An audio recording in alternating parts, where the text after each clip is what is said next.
Hello everyone. उम्मीद है आप सभी ठीक होंगे। तो आज की वीडियो में हम डिस्कस करने वाले हैं कक्षा 8 यानी क्लास 8 एसएसटी की जो नई पुस्तक है आपका समाज का दिन भारत और उसके आगे। हमारा तीसरा चैप्टर चल रहा है मराठा साम्राज्य का उदय। मैं स्टूडेंट आपकी नॉलेज के लिए बता दूं कि मैंने थर्ड चैप्टर मराठा साम्राज्य का उदय स्टार्ट करवा दिया है। आज की वीडियो में हम पार्ट 5 डिस्कस करेंगे। मैंने 4 वीडियो बना दिए हैं इस चैप्टर से related, part 1, part 2, part 3, part 4, जिसमें लगभग मैंने आधे से ज़्यादा चैप्टर कवर करवा दिया है चारों वीडियो में। प्लीज़ उन वीडियो को जाके देख लेना, फिर इस वीडियो को देखना ताकि आपको चैप्टर ढंग से समझ आए। आज की वीडियो में डिस्कस करने वाले हैं पार्ट 5 में आज हम डिस्कस करेंगे मराठा प्रशासन। मराठा प्रशासन में 5 सब पॉइंट थे। पहला पॉइंट था नागरिक प्रशासन, सैन्य तंत्र, ठीक है। ये दो हमने पार्ट 4 में डिस्कस किए थे। उसके बाद 3 सब पॉइंट बच गए थे मराठा प्रशासन में। एक था समुद्री वर्चस्व, व्यापारिक तंत्र, न्याय व्यवस्था। जो बच गए थे आज हम उन्हें डिस्कस कर देंगे। स्टूडेंट्स मैं बता दूं कि 1-2 वीडियो और लगेगी जिससे हम ये चैप्टर आपका पूरा कंप्लीट कर देंगे, ठीक है। अगर आपको वीडियो अच्छी लगे तो वीडियो को प्लीज़ लाइक कर दें और अपने फ्रेंड के साथ शेयर कर देना। तो चलिए वीडियो को स्टार्ट करते हैं। तो स्टूडेंट्स हमने लास्ट वीडियो में किया था कि मराठा प्रशासन, ठीक है। इसमें हमने ये टॉपिक डिस्कस किया था नागरिक प्रशासन, यानी मराठा साम्राज्य में नागरिक कैसे थे, नागरिकों का प्रशासन कैसे किया जाता था। और हमने ये भी डिस्कस किया था कि सैन्य प्रशासन यानी मराठा साम्राज्य में सेना कैसी थी, किस प्रकार की थी, कितने प्रकार की थी, हमने वो डिस्कस किया था। और आज हम स्टार्ट करने वाले हैं ये वाला टॉपिक। इसका तीसरा सब पॉइंट है समुद्री वर्चस्व, यानी मराठा साम्राज्य यानी जो मराठा थे उनका समुद्र यानी उस समय जो समुद्र हुआ करता था उस पर कैसी दबदबा था, वर्चस्व था, ठीक है। तो चलिए स्टार्ट करते हैं समुद्री वर्चस्व। जैसे कि हमने देखा शिवाजी ने पश्चिमी तट की सुरक्षा के लिए एक नौसेना का गठन किया। 18वीं शताब्दी में कान्होजी आंग्रे ने कुशल भूगोल ज्ञान और युद्ध नीति के चतुर प्रयोग से मराठाओं को अनेक नौसैनिक युद्धों में विजय दिलाई, जबकि मराठा पोत यूरोपीय पोतों जैसे तकनीक रूप से उन्नति नहीं थे। यानी हमने देखा कि जो छत्रपति शिवाजी महाराज जी थे उन्होंने पश्चिमी तट यानी जो वेस्टर्नी कोस्ट था उसकी सुरक्षा यानी उसकी देखभाल के लिए एक नौसेना का गठन किया ताकि वहां पर कोई लूट मार ना हो सके पश्चिमी तट पर, ठीक है। 18वीं शताब्दी में जो कान्होजी आंग्रे थे उसने क्या किया, कुशल भूगोल ज्ञान और युद्ध नीति के चतुर प्रयोग से मराठाओं को अनेक नौसेना युद्धों में विजय दिलाई। यानी जो ये एक आदमी थे इनका नाम था कान्होजी आंग्रे, नाम याद कर लेना। इन्होंने क्या किया, इनके पास अद्भुत ज्ञान था, यह पूरे मैप को जानते थे। इन्होंने एक चप्पा चप्पा ढंग से भूगोल का ज्ञान था और इनकी एक चतुर युद्ध नीति थी। इन्होंने ही इन अपने भूगोल ज्ञान और युद्ध नीति के जरिए जो मराठा की नौसेना थी उनको कई युद्धों में विजय दिलाई, ठीक है। जबकि जो मराठा पोत यूरोपीय पोतों जैसे तकनीक रूप से उन्नति नहीं थे, जबकि जो मराठा की नौसेना थी यानी जो पोत थे, जो पतन थे, उस समय पतन नहीं थे, उस समय पोत थे। आज पतन है। जो उस समय के पोत थे ना वो यूरोपों जैसे विकसित नहीं थे। यूरोपीय जो पोत थे, पतन थे, वो विकसित थे। यूरोपीय जो नौसेना थी ना वो पूरी तरह से विकसित थी, लेकिन जबकि मराठा नौसेना विकसित नहीं थी, ठीक है। उस समय भारत में यूरोपीय लोगों की मुख्य शक्ति उनकी नौसेना थी। यानी जो उस समय ना जो यूरोप से अंग्रेज आए थे उनकी प्रमुख शक्ति थी नौसेना, उनकी नौसेना थी।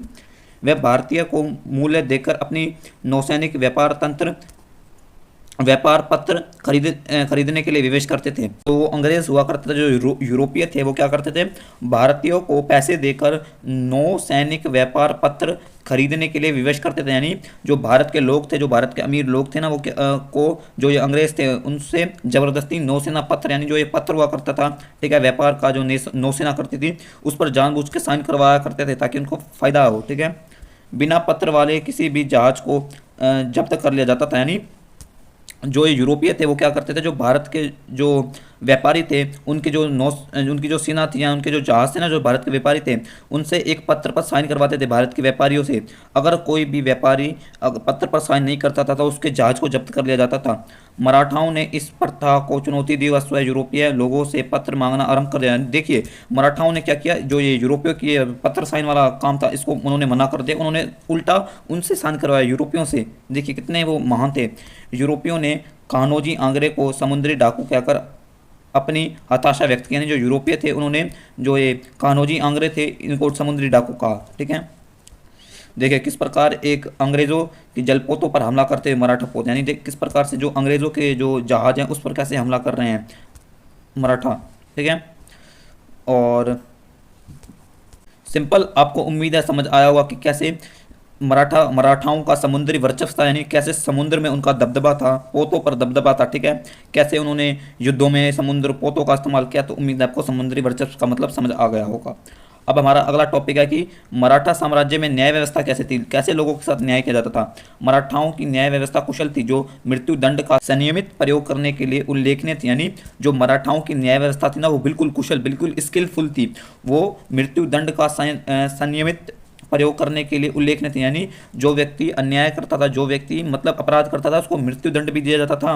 पंचायत स्थानीय अधिकारियों और प्रतिष्ठित व्यक्तियों का एक समूह था। यानी उस समय पंचायत, आपको पता होगा कि आज भी गाँव में, कुछ गाँव में पंचायत हैं। उस समय पंचायत में ना जो स्थानीय अधिकारी थे, यानी जो अधिकारी लोग थे और जो अमीर लोग थे, उस समय अधिकारी मतलब उस समय जो पंचायत में लोग हुआ करते थे ना, वो बड़े नाम वाले होते थे, पैसे वाले होते थे और अधिकारी हुआ करते थे, जो न्याय वितरण का मुख्य अंग था। यानी जो मतलब न्याय का देख रेख करना, एक मतलब न्याय की देख रेख करना का भी एक काम पंचायत का भी था। यानी पंचायत भी न्याय का देख रेख करती थी उस समय। असंतोषजनक निर्णय की स्थिति में मराठा सरदार के समक्ष अपील की जा सकती थी। यानी कभी कभार जो निर्णय की स्थिति होती थी ना असंतोषजनक रूप से, मराठा जो सरदार हुआ करते थे उनके सामने अपील की जाती थी, वो फैसले लेते थे। इसके अतिरिक्त पुणे, इंदौर आदि प्रमुख नगरों में कानून व्यवस्था सुनिश्चित करने के लिए कोतवाल व पुलिस भी तैनात की गई। यानी जो पुणे है, आज का पुणे है, पहले पुणे था, पुणे है, जो इंदौर है, वहाँ पर और कुछ नगर थे ना, वहाँ पर कानून की व्यवस्था को बनाए रखने के लिए कुछ कोतवाल, उस समय कोतवाल हुआ करते थे, कोतवाल और पुलिस तैनात की गई। ठीक है, उम्मीद है आपको मराठा साम्राज्य में न्याय व्यवस्था भी समझ आ गई होगी कि मृत्युदंड दिया जाता था, पंचायत भी देखरेख करती थी और इंदौर और पुणे जैसे राज्यों में पुलिस तैनात की गई। ये 3-4 पॉइंट याद कर लेना, सिंपल। अब हमारा अगला टॉपिक है मराठा साम्राज्य में व्यापारिक तंत्र, यानी मराठा व्यापार कैसे करते थे। इंपॉर्टेंट है, ढंग से सुनना। शिवाजी ने व्यापार को प्रोत्साहित किया और स्वयं समुद्री विदेशी व्यापार में सक्रिय रूप से भाग लिया। यानी छत्रपति शिवाजी महाराज जी ने व्यापार यानी ट्रेड को प्रोत्साहित किया, उसको बढ़ाया, और जो वह खुद जो समुद्र से विदेशी व्यापार हुआ करता था उसमें वो खुद भाग लिया करते थे। उनके और उनके अधिकारियों के पास अनेक पोत थे। यानी जो छत्रपति शिवाजी महाराज और वह उनके जो अधिकारी थे, उनके पास कई जहाज थे, समुद्री पोत थे, जिन्हें वह नियमित रूप से यमन के मोचा, ओमान के मस्कट और मलेशिया के मलमक्का जैसे दूर बंदरगाहों पर भेजते थे। यानी वह इन पोतों को, इन जहाज़ों को इन स्थानों पर भेजते थे। यानी यमन के जो मोचा था, ओमान को जो मस्कट था, जो मलेशिया का मलक्का था, यानी इन सभी बंदरगाहों पर वो अपने जहाज़ों को भेजते थे व्यापार के लिए। इनमें से कुछ पोतों का उपयोग सोना, वस्त्र और आदि माल के व्यापार के लिए किया जाता था। यानी वह व्यापार में सोने का व्यापार करते थे, वस्त्र का व्यापार करते थे और अनेक माल का इस्तेमाल करते थे।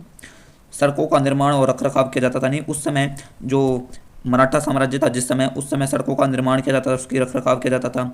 18वीं शताब्दी में उड़ीसा जैसे स्थानों में नदी परिवहन के लिए नौकाओं का तंत्र स्थापित किया गया, नदियों और छोटा जलधाराओं पर पुल बनाए गए। यानी 18वीं शताब्दी में जो उड़ीसा था ना, उड़ीसा जैसे जो स्थान थे, वहाँ पर नदियों के परिवहन यानी नदियों से आने जाने के लिए अनेक नौका तंत्र, यानी जहाँ पर नौका तंत्र उसे कहते हैं जहाँ पर नदियाँ होती हैं, जहाँ पर यानी बोट चलती है, जहाँ से लोग आसानी से आ जाते हैं। तो उड़ीसा जैसे अनेक स्थानों पर नदी परिवहन के लिए नौकाओं तंत्र का निर्माण किया गया। ठीक है, नदी और छोटी जलधाराओं पर पुल बनाए गए। यानी कई नदियाँ थी और कई छोटी जलधाराएं थी, वहाँ पुल बनाए गए। सिंपल।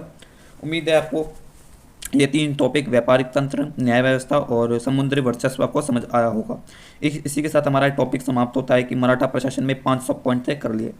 अगले वीडियो में हम स्टार्ट करेंगे सांस्कृतिक पुनरुत्थापन। ठीक है, सांस्कृतिक पुनरुत्थापन मराठा साम्राज्य में। ठीक है, और यह टॉपिक इतना लंबा नहीं है, ये आपका यहाँ तक है। ठीक है, उसके बाद एक टॉपिक आपका लास्ट बच जाएगा, ये वाला तंजावुर। ठीक है, एक टॉपिक ये बच जाएगा, 2 टॉपिक बच रहे हैं जिससे आपका ये पूरा चैप्टर समाप्त हो जाएगा। ठीक है, यानी एक मराठा विरासत है, ये भी हम ये वाला टॉपिक हम लास्ट वाली जो वीडियो है ना, ये वाला जिसमें हम ये वाला टॉपिक डिस्कस करेंगे तंजुआर, ठीक है, उसमें हम ये वाला कर देंगे। ठीक है, मुश्किल से 2 वीडियो लगेगी हमारा ये चैप्टर समाप्त करने में। ठीक है, तो मिलते हैं अब पार्ट 6 में, जिसमें हम अपना सांस्कृतिक उत्थापन टॉपिक डिस्कस करेंगे, ये वाला। ठीक है, तो मिलते हैं पार्ट 6 में। जिन बच्चों ने पार्ट 1, पार्ट 2, पार्ट 3, पार्ट 4 नहीं देखा तो वीडियो को लाइक कर देना और अपने फ्रेंड्स के साथ शेयर कर देना, उन वीडियो को देख लेना। तो मिलते हैं पार्ट 6 में, तब तक के लिए बाय।